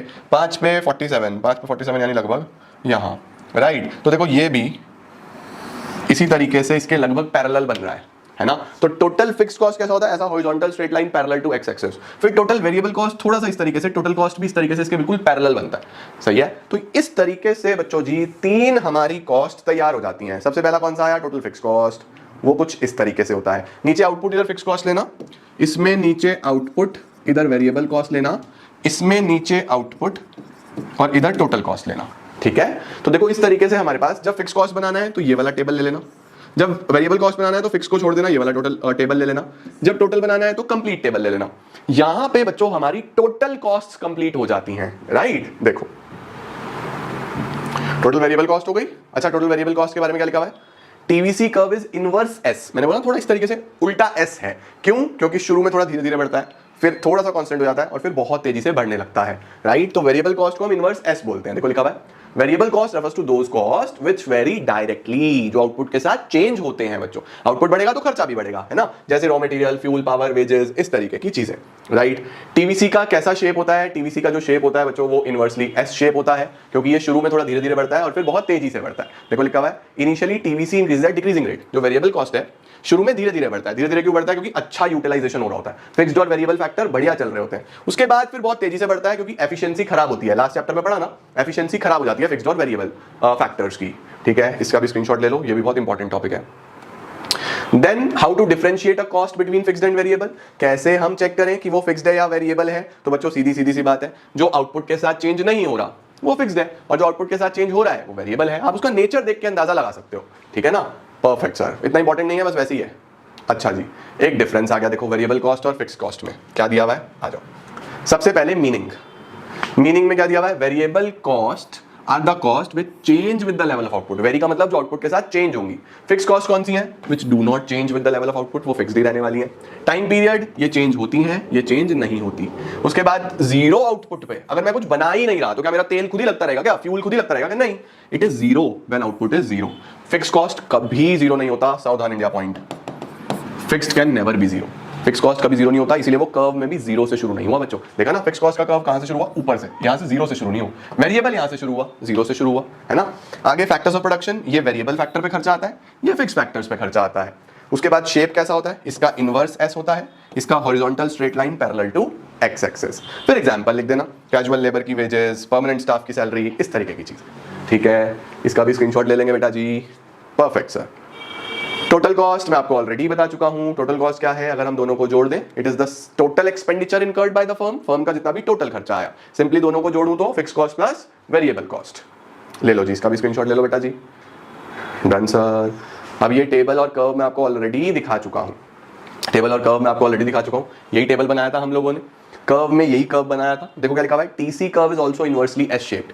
टीसी भी इनवर्सली एस शेप्ड है। क्यों सर? क्योंकि वो शेप अपनी टीवीसी से ही लेता है भाई। फिक्स तो फिक्स्ड है ना, इससे तो कोई मतलब नहीं है। तो टीवीसी से ही उसकी शेप डिसाइड होती है, वो बढ़ेगा तो वो भी बढ़ेगा, है ना। आगे लिखा हुआ है टीसी इक्वल टू टीएफसी होता है at zero level of output. Very important, very very important.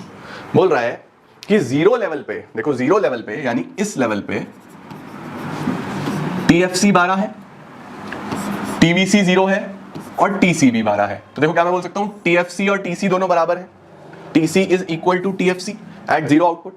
तो ये एमसीक्यू में या फिल इन द ब्लैंक्स में या इस तरीके का सवाल आता है। जीरो लेवल पे बताओ क्या टीएफसी और टीसी इक्वल होते हैं? हाँ जी, बिल्कुल इक्वल होते हैं। क्यों इक्वल होते हैं? क्योंकि वेरिएबल कॉस्ट जीरो होता है, ठीक है। आगे लिखा हुआ है टीसी और टीवीसी कर्व एक दूसरे के पैरेलल होते हैं।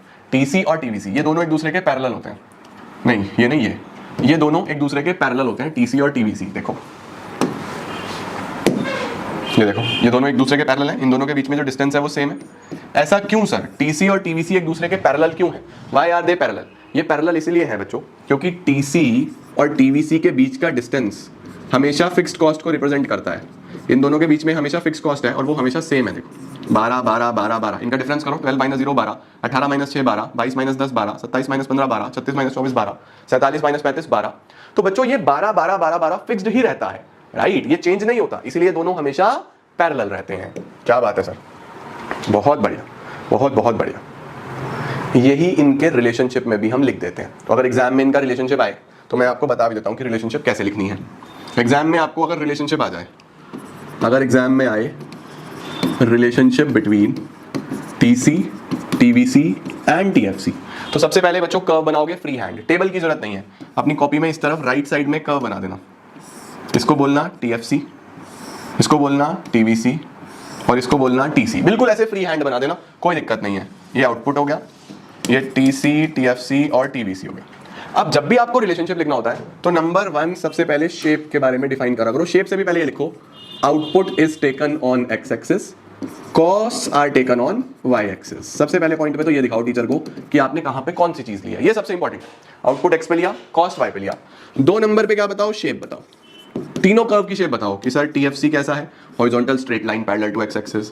टीसी और टीवीसी कैसे हैं? इनवर्सली एस शेप्ड, ठीक है। उसके बाद बच्चों इनसे रिलेट करके आप जो भी चीजें बता सकते हो बताओ। जैसे कि हम क्या बोलेंगे, at zero level of output, zero level of output पे टोटल फिक्स्ड कॉस्ट और टोटल कॉस्ट बराबर होते हैं। क्यों बराबर होते हैं? Because there is no variable cost, क्योंकि कोई भी वेरिएबल कॉस्ट नहीं होता तो फिक्स कॉस्ट ही टोटल कॉस्ट के बराबर होता है। देखो जीरो पे ये दोनों बराबर है या नहीं है, राइट। उसके बाद आप बता सकते हो कि टीसी और TFC do not start from origin, ये ओरिजिन से शुरू नहीं होते क्योंकि जीरो पे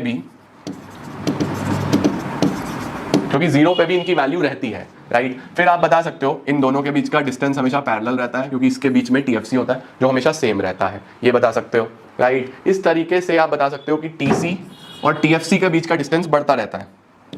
टीसी और टीएफसी के बीच का डिस्टेंस देखो बढ़ता जा रहा है, बढ़ता जा रहा है, बढ़ता जा रहा है, बढ़ता जा रहा है, बढ़ता जा रहा है। क्यों बढ़ता जा रहा है? क्योंकि इन दोनों के बीच में टीवीसी है, आउटपुट जैसे जैसे बढ़ता है वो भी बढ़ता चला जाता है। तो इस तरीके से बच्चों 5-6 पॉइंट्स आप बड़े आसानी से स्क्रीनशॉट ले लो। पहले मैंने यहाँ पे डिस्टेंस बताया, distance between TC and TVC same रहने वाला है।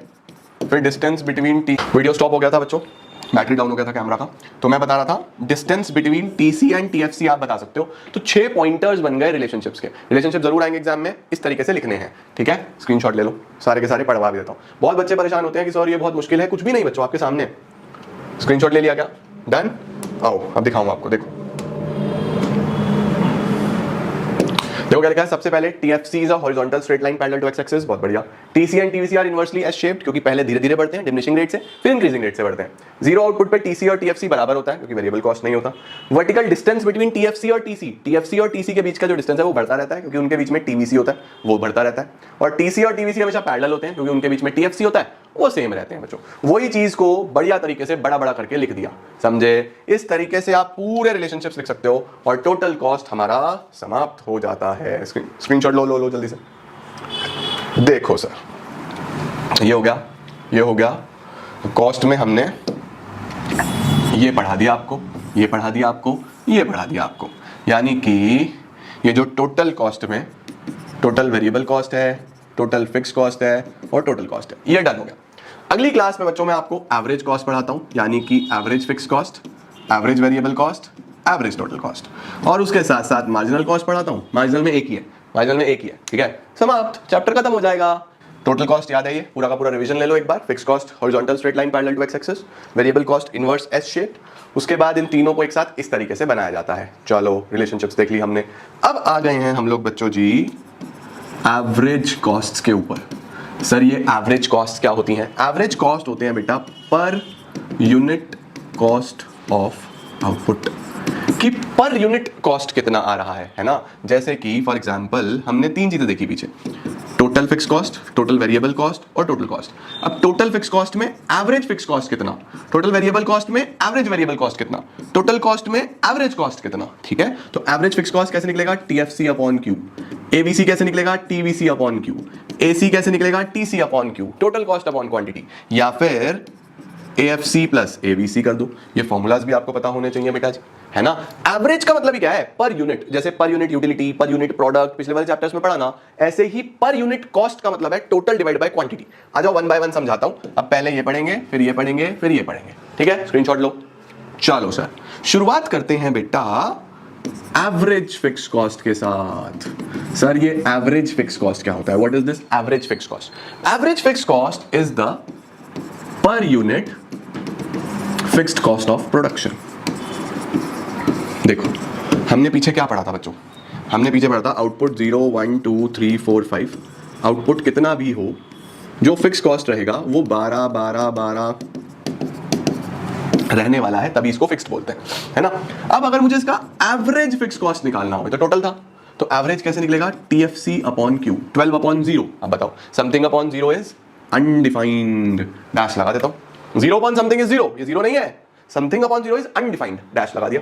12 upon 1 12, 12 upon 2 6, 12 upon 3 4, 12 upon 4 3, 12 upon 5 2.40, ऐसा आ जाएगा क्या कुछ, ठीक है। तो देखो एवरेज फिक्स कॉस्ट का क्या बिहेवियर है, एवरेज फिक्स कॉस्ट का किस तरीके से सिनेरियो चल रहा है।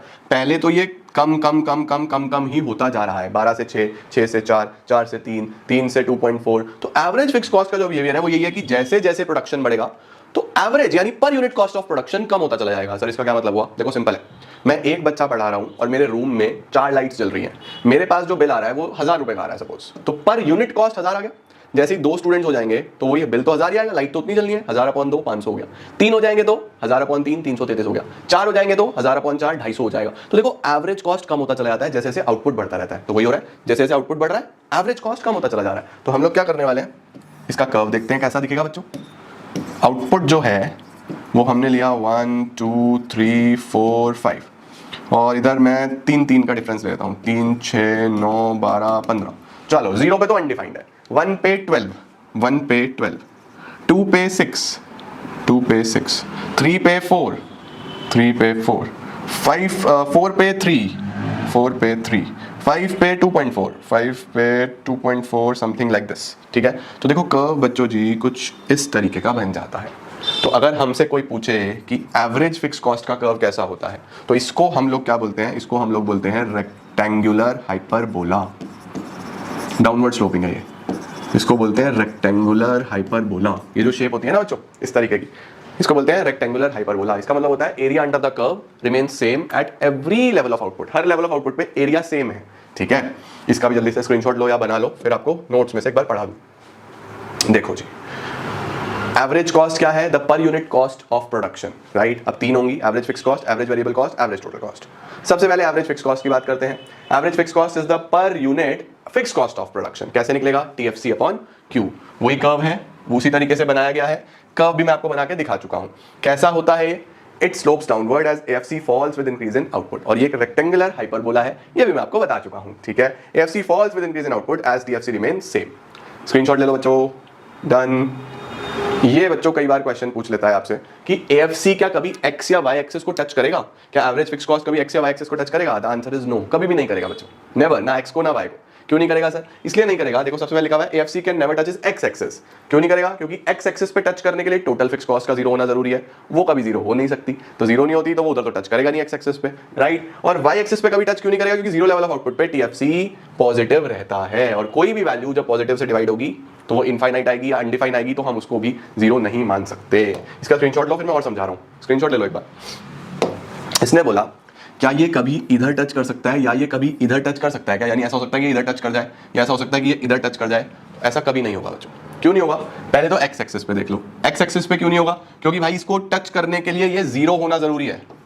0 कभी होगा नहीं, क्योंकि हमेशा ये वैल्यू तो 12 ही रहेगा ना, चाहे आप डिवाइड बाय 6 कर लो, चाहे डिवाइड बाय 100 कर लो, चाहे डिवाइड बाय 6000 कर लो, कुछ ही कर लो, तो 0 तो कभी नहीं होगा, 0 पॉइंट समथिंग जरूर होगा। तो ये नीचे नीचे नीचे जाएगा लेकिन कभी टच नहीं करेगा, पहली बात तो ये। अब कभी इधर भी टच नहीं करेगा।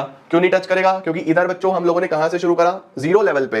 अगर मैं 12/0 करूं, भाई 0 लेवल पे देख रहा हूं, 12/0 करूं तो अनडिफाइंड होता है या इनफाइनाइट होता है। तो इनफाइनाइट को कहां लगाऊं मैं, इधर तो नहीं होगा, है ना, कोई वैल्यू नहीं है, वैल्यू नहीं है तो इधर भी टच नहीं कर सकता। समझे, इसीलिए क्या बोलते हैं कि ये AFC कर्व कभी भी x एक्सिस को या y एक्सिस को टच नहीं करेगा। ठीक है, डन सर। क्या सर अब ABC शुरू हो रहा है। हाँ जी, एवरेज वेरिएबल कॉस्ट।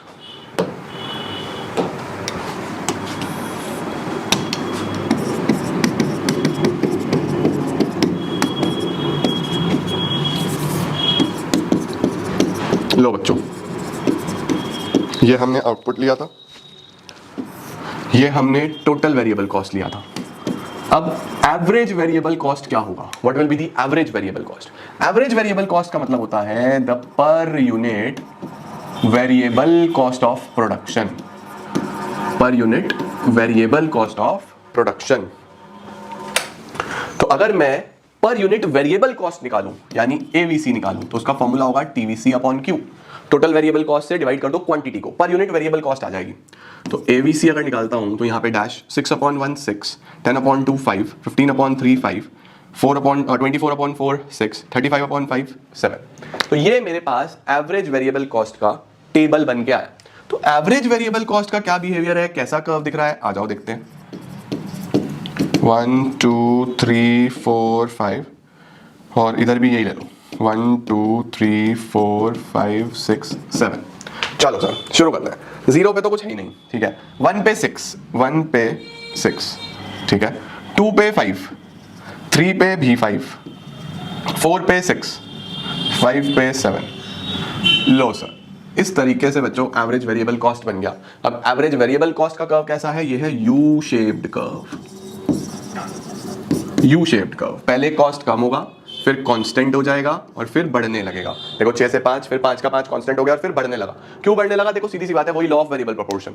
शुरू में तो आपका जो कॉम्बिनेशन है वो अच्छा बनता है, अच्छा कॉम्बिनेशन बनता है तो खर्चा कम होता है, क्योंकि वेरिएबल और फिक्स फैक्टर मिलकर बहुत अच्छा काम कर रहे होते हैं। फिर बीच में वहां पे भी एक हाईएस्ट पीक हो जाती है तो कॉस्ट कांस्टेंट हो जाता है, उसके बाद प्रोडक्शन गिरने लगता है, तो कॉस्ट तो बढ़ेगा ना यार, उस सिनेरियो में खर्चे बढ़ेंगे, राइट। तो हम लोग क्या बोलते हैं, यू शेप्ड का होता है। इसका रीजन क्या है? The law of variable proportions. इसका यू शेप होने का कारण है लॉ ऑफ वेरिएबल प्रोपोर्शन। तो पहले ये डिक्रीजिंग फॉर्म में जाएगा, फिर कांस्टेंट हो जाएगा और फिर इंक्रीजिंग हो जाएगा। सही है। इसको बोलते हैं बेटा जी एवरेज वेरिएबल कॉस्ट। देखो क्या लिखा है, लिखा है average variable cost refers to the per unit variable cost of production. Please ध्यान देना, per unit variable cost of production. ये कैसे निकलता है? TVC divide by Q.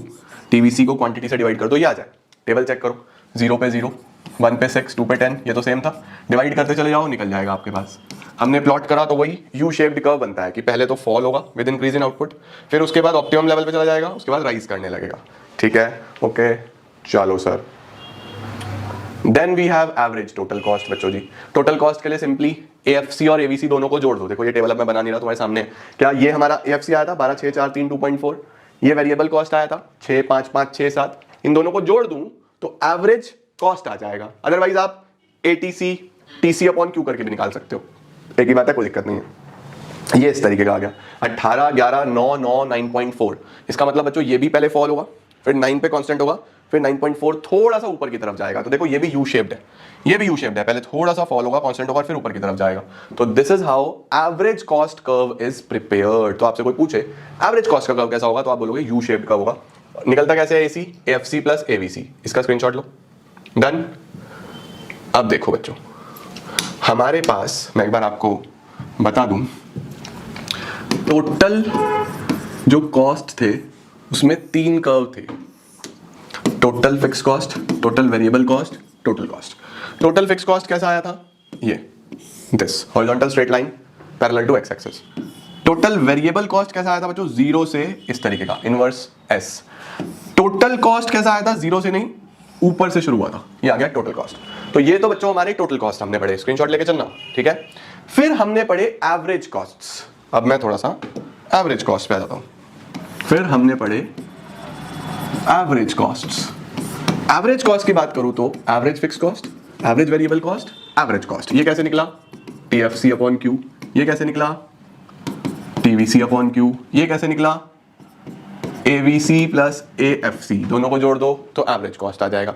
अब सर कर्व कैसे कैसे बने? इसका कर्व बच्चों इस तरीके से बना। ये कैसे बना? ये बेटा जी हमारा इस तरीके से बना था। और एवरेज कॉस्ट कैसा बनता है? एवरेज कॉस्ट कुछ इस तरीके से बनता है। तो देखो दिस इज हाउ हमारे सारे के सारे एवरेज कॉस्ट के कर्व्स भी बनते हैं। अगर देखा जाए तो ये डाउनवर्ड स्लोपिंग है, ये पहले गिरता है कांस्टेंट होता है ऊपर जाता है, ये भी पहले गिरता है कांस्टेंट होता है फिर ऊपर जाता है। तो अब बेसिकली सवाल आ रहा है कि इसमें कौन कौन से फेसेस हैं? सेम है, नीचे जाएगा कांस्टेंट होगा ऊपर आएगा। इन दोनों का यू शेप होने का कारण ही लॉ ऑफ वेरिएबल प्रोपोर्शन है बच्चों। कॉस्ट के पीछे छुपा ही प्रोडक्शन है, ठीक है। आओ जी, 3 faces of average cost. First face में क्या होता है? दोनों एएफसी और एवीसी गिरते हैं लेवल ऑफ 2 तक, एसी भी फॉल होता है। सेकंड फेस में क्या होता है? कांस्टेंट हो जाता है एवीसी, तो मिनिमम पॉइंट पे जाता है। उसके बाद थर्ड फेस में क्या होता है? ऊपर की तरफ बढ़ने लग जाता है। तो आपको फेसेस पता होना चाहिए, पहले फॉल होगा, फिर कांस्टेंट हो जाएगा, फिर ऊपर की तरफ जाएगा, ठीक है। Relationship between AC, AVC, AFC, most important relationship बेटा जी, मोस्ट इंपॉर्टेंट रिलेशनशिप बेटा जी, बहुत बहुत जरूरी, एग्जाम में सबसे ज्यादा आने वाली रिलेशनशिप। सावधान इंडिया सवाल, सावधान इंडिया सवाल। Relationship between AC, AVC, AFC. बहुत ध्यान से बच्चों इसकी आपको रिलेशनशिप में आपको सिखा रहा हूं, सीख लो, उसी तरीके से एग्जाम में लिख के आना, पूरे पूरे नंबर मिलेंगे, तुम्हें कोई दिक्कत नहीं आने वाली, ठीक है। देखो सबसे पहले तो कर्व की प्रैक्टिस कर लेना कि कौन कौन सा कैसे कैसे बनाना है, ओके। सबसे पहले बनाना हमेशा ये एएफसी, सबसे पहले एवरेज फिक्स कॉस्ट बनाना ऑलवेज, सही है। फिर क्या बनाओगे? फिर बनाना average variable cost. Variable cost में ध्यान रखना कि वो जो इसको इंटरसेक्ट करेगा ना उसके लोएस्ट पॉइंट पे करे, ठीक है। तो जब वो इसको इंटरसेक्ट करेगा तो अपने लोएस्ट पॉइंट पे होना चाहिए। देखो ये इसका सबसे नीचे का पॉइंट है, इसके बाद ये नीचे नहीं जाएगा, इसका लोएस्ट पॉइंट है, फिर ये ऊपर ही जाएगा, ओके। ये हो गया एवरेज वेरिएबल कॉस्ट। और जो एवरेज कॉस्ट है वो इन दोनों का सम है, तो वो इस तरीके से एवरेज कॉस्ट बन जाएगा। और इसका मिनिमम पॉइंट बाद में आना चाहिए, ध्यान रखना, ये वाला मिनिमम पॉइंट पहले आ जाए और ये वाला जो मिनिमम पॉइंट है ये बाद में आए, इसका ध्यान रखना, ठीक है। एसी का मिनिमम पॉइंट बाद में आना चाहिए और इसको थोड़ा सा इस तरीके से क्लोज ले जाना, बस ऐसा आपको कर्व बनाना है, पहले तो ये प्रैक्टिस करना, गड़बड़ नहीं करना। ये रेक्टेंगुलर हाइपरबोला लगना चाहिए, ये इसके मिड से कट करके जाए और ये इस तरफ से ऊपर की तरफ जाए। ये कर्व्स की प्रैक्टिस करना सबसे पहले, ठीक है। अब रिलेशनशिप देखो कैसे लिखोगे। जब आप रिलेशनशिप लिखोगे एग्जाम में तो सबसे पहले लिखना कि आपने एक्स एक्सिस पे क्या लिया है, वाई एक्सिस पे क्या लिया है। तो यहाँ पे हमने आउटपुट लिया है और यहाँ पे हमने वेरिएबल कॉस्ट ली है। तो हम लोग लिखेंगे output is taken on X axis, पूरा लिखना इंग्लिश में, ठीक है। And variable cost are taken on Y axis. Output हमने एक्स एक्सिस पे लिया है और वेरिएबल कॉस्ट बच्चों जी हमने वाई एक्सिस पे ली है। उसके बाद दूसरा क्या लिखेंगे, हम शेप के बारे में बताएंगे। पहले एएफसी की बता देना, AFC is rectangular hyperbola. AFC बच्चों रेक्टेंगुलर हाइपरबोला है। फिर एवीसी और एसी की बता देना, these are U shaped curves because of law of variable proportion. और इसके पीछे लिख भी देना कि they initially fall, reaches their minimum point and then starts rising, इसके बारे में लिख देना। फिर अब इनको फरोलो, इनको एक दूसरे के बारे में चीजें बताओ, ठीक है। सबसे पहले क्या बताओ, सबसे पहले आप बताओ कि हमारे पास एसी और एएफसी के बीच में, इन दोनों के बीच में जो जगह है वो बढ़ती चली जाती है। देखो बढ़ती जा रही है ना। तो हम क्या बोलेंगे, distance between AC and AFC keeps on rising. वो बढ़ती चली जाती है एसी और एएफसी के बीच में। क्यों? क्योंकि इनके बीच में एवरेज वेरिएबल कॉस्ट होता है, ठीक है। इनके बीच में कौन होता है, एवरेज वेरिएबल कॉस्ट होता है, राइट। उसके बाद में क्या बताऊंगा, distance between AC and AVC keeps on reducing. AC और एवीसी के बीच का डिस्टेंस कम होता चला जाता है। एसी और एवीसी हटा दूं क्या, देखो बच्चों ये एसी और एवीसी के बीच का डिस्टेंस देखो कम होता रहेगा, लेकिन ये कभी भी एक दूसरे को टच नहीं करेंगे। डिस्टेंस कम होता रहेगा, keeps on reducing, but they will never intersect because of AFC. क्योंकि इन दोनों के बीच में एएफसी है, इन दोनों को इंटरसेक्ट करने के लिए इसका जीरो होना जरूरी है और ये कभी जीरो हो नहीं सकता बच्चों। तो ये कभी भी इंटरसेक्ट नहीं करेंगे आपस में, ठीक है। उसके बाद आप बस मिनिमम पॉइंट के बारे में बता देना कि जो मिनिमम पॉइंट है एवीसी का वो पहले आएगा, कम्स बिफोर एसी, एसी से पहले आएगा, ठीक है। एवीसी का मिनिमम पॉइंट एसी से पहले आएगा, ये बाद में आएगा। क्यों? क्योंकि एसी के अंदर दोनों होते हैं, एवीसी भी होता है और एएफसी भी होता है। अब एवीसी तो अपने मिनिमम पॉइंट पे यहां पे पहुंच चुका है, लेकिन एएफसी तो इसके बाद भी अभी गिर रहा है ना, ये गिरता है तो नीचे जाता है एसी भी। तो हम लोग क्या बोलते हैं, एसी के अंदर तो दोनों होते हैं, एवीसी भी होता है और एएफसी भी होता है। भले ही एवीसी अपने मिनिमम पे आ चुका है, लेकिन एएफसी तो अभी भी गिर रहा है ना, इसीलिए एसी भी गिरता है, उसका मिनिमम पॉइंट बाद में आता है। ये पूरी की पूरी रिलेशनशिप बच्चों 6 पॉइंटर्स आप एग्जाम में लिख दो, पूरे नंबर मिल जाएंगे, ठीक है। देखो क्या लिखा है, स्क्रीनशॉट लेना ले लो। देखो सर, चेक करो, AC curve will always lies above AVC curve. बोल रहा है AC हमेशा AVC के ऊपर रहेगा, ऑफ कोर्स, क्योंकि उसके अंदर तो दोनों होते हैं। आगे क्या लिखा है, AVC reaches it's minimum point पहले, AVC का मिनिमम पॉइंट पहले आ जाता है बिकॉज AVC अपने मिनिमम पे है और AC गिरता रहता है AFC की वजह से। उसके बाद बोल रहा है जैसे जैसे आउटपुट बढ़ता है, जो गैप है AC और AVC के बीच में, AC और AVC के बीच में मैं आपको गैप पहले ही बता चुका हूं, ये देखो कम होता जाएगा, कम होता जाएगा, कम होता जाएगा, लेकिन ये कभी भी एक दूसरे को इंटरसेक्ट नहीं करेंगे। Decreases but they never intersect. क्यों? क्योंकि इनके बीच में AFC होता है, वो कभी जीरो नहीं हो सकता। क्लियर है क्या बच्चों जी? क्या बात है सर। अब बचा हमारे पास marginal cost and I will suggest कि हम इसको अगली ही क्लास में करते हैं, नहीं तो बहुत ज्यादा कंफ्यूजन हो जाएगी एक ही दिन में इतना कुछ करोगे तो बच्चों जी आज हमने 2 पार्ट्स कॉस्ट के कवर करें। उसके अंदर मैंने आपको जो जो चीजें कराई है ना, वो इस ऑर्डर में एक बार प्रैक्टिस कर लेना, होमवर्क है तुम्हारा। सबसे पहले टोटल फिक्स कॉस्ट का कर्व बनाना, टोटल वेरिएबल कॉस्ट का कर्व बनाना, टोटल कॉस्ट का कर्व बनाना, फिर इन तीनों की रिलेशनशिप का कर्व प्रैक्टिस करना, ठीक है। फिर एवरेज फिक्स कॉस्ट का कर्व बनाना, एवरेज वेरिएबल कॉस्ट का कर्व बनाना, एवरेज कॉस्ट का कर्व बनाना, फिर इनकी रिलेशनशिप प्रैक्टिस करना। तो टोटल 1 2 3 4 5 6 7 और 8 कर्व्स हैं आपके पास प्रैक्टिस करने के लिए। इनको लिख लिख के प्रैक्टिस करके देखो, और आप एक बार ये कर लोगे, फिर कल हम लोग मार्जिनल वाला भी करते हैं और उसके साथ साथ हम लोग खत्म करते हैं तीनों की रिलेशनशिप्स और चैप्टर भी समाप्त। तो कॉस्ट भी खत्म अगली क्लास में, रेवेन्यू भी कल ही खत्म करेंगे और आपका शानदार तरीके से सिलेबस आगे बढ़ेगा। तो 7 दिन में सारी चीजें करनी है, काफी सारी चीजें तुमने कर भी ली होगी, काफी सारी मेरे साथ साथ कर रहे होगे, खत्म करते चलो, बढ़िया तरीके से माइक्रो को पैक कर देंगे। Alright, thank you so much guys for joining in. I am gonna see you all super soon. Till then see ya, take care, bye bye, keep growing, keep glowing, keep smiling.